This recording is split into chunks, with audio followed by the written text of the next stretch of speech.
de notre nation après 30 années de vie démocratique. Et cette large introspection citoyenne a permis aux Maliennes et aux Maliens d'identifier non seulement les causes des blocages politiques institutionnels, mais aussi de formuler des recommandations fortes pour la refondation indispensable de notre pays. Ces recommandations, faut-il les rappeler, étaient au nombre de 517, devenues la référence pour l'intervention de l'État. Elles ont servi de base pour l'élaboration par le gouvernement du cadre stratégique de la refondation de l'État. Les actions recensées ont ainsi été réparties en 3 catégories, à savoir 55 actions prioritaires, 153 actions prioritaires complémentaires et 309 actions dont la réalisation porte au-delà de la transition. La création du comité indépendant de suivi et évaluation de la mise en œuvre des recommandations des Assises nationales de la refondation traduit la volonté des autorités de conférer à la voix du peuple un caractère sacré. Sa mise en place répond alors à un impératif de redevabilité qui devra désormais caractériser la gestion des affaires publiques. Dès lors, il ne fait nul doute que cette cérémonie constitue un des grands symboles du processus de refondation, si l'on sait que la mission du sincère AR est avant tout de mesurer et d'apprécier l'exécution des recommandations formulées ainsi que les progrès réalisés sur la base d'informations pertinentes, collectées et d'indicateurs de résultats fiables. Les différents documents adoptés par le gouvernement, à savoir les cadres stratégiques de la refondation de l'État, le plan d'action de la refondation et le plan d'action prioritaire du gouvernement de la transition, sont articulés autour de 5 axes stratégiques. En convergence avec les cadres stratégiques pour la relance économique et le développement, il prévoit des actions touchant tous les aspects de la vie de notre nation, suivant un chronogramme de réalisation à court, moyen et long terme.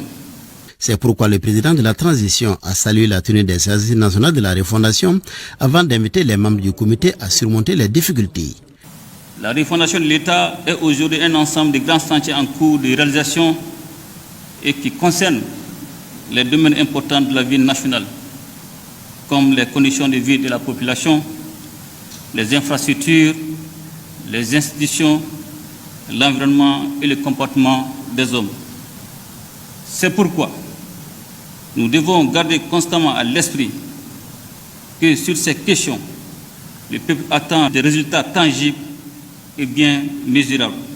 Le colonel Assimi Goïta a promis de tout mettre en œuvre pour la bonne exécution des recommandations des Assises nationales de la refondation. C'est pourquoi le gouvernement mettra tout en œuvre pour une meilleure appropriation des cadres stratégiques de la refondation de l'État par l'ensemble des services techniques et des agents de l'administration publique afin que les différentes actions prévues puissent être réalisées selon le chronogramme défini. Il y va de la réussite de la transition dont dépendent en définitive la stabilité sociopolitique dans notre pays et le développement économique que nous appelons de tous nos vœux. Toutes ces actions que nous réalisons doivent s'inscrire dans une vision fondée sur les 3 principes intangibles que sont le respect de la souveraineté du Mali, le respect des choix stratégiques et des choix des partenaires opérés par le Mali, la défense des intérêts vitaux du peuple malien dans les décisions prises. Ce faisant, nous demeurons fidèles à nos engagements et agissons conformément aux recommandations du peuple formulées lors des Assises nationales de la refondation. Le président de la transition a enfin assuré les membres du comité indépendant de son soutien et de celui du gouvernement pour la réussite de leur mission. Audience à la primature. Le représentant national de transition, colonel Malik Diaw, informe les membres du CNT que dans le cadre de la session ordinaire d'avril 2023 en cours, une séance plénière se tiendra le mardi 9 mai 2023 et jour suivant. L'ordre du jour porte sur les points suivants: délibération sur les projets de loi, de communication. Les travaux débuteront à partir de 9h dans la salle Djelibaba Sissoko du Centre international de conférence de Bamako, CICB. Dans le cadre des mesures de prévention contre le Covid-19, l'accès à la salle est limité aux seules personnes autorisées et le port du masque est vivement souhaité. Le président du Conseil national de transition s'est compté sur la bonne compréhension de tous. Cet autre communiqué, le président de l'autorité indépendante de gestion des élections EGE a l'honneur de convier la presse nationale et internationale à un point de presse qu'il animera le mardi 9 mai 2023 à 15h à son siège à Badalabrou près du PNUD. Compte tenu de l'importance de l'événement, le président de l'EGE s'est compté sur la présence de toute la presse. Pour toute information complémentaire, veuillez contacter le département des relations publiques de l'EGE au numéro suivant 223 75 38 01 11 223 66 75 42 13. La date du 18 juin pour le référendum est bien accueillie à Tombouctou selon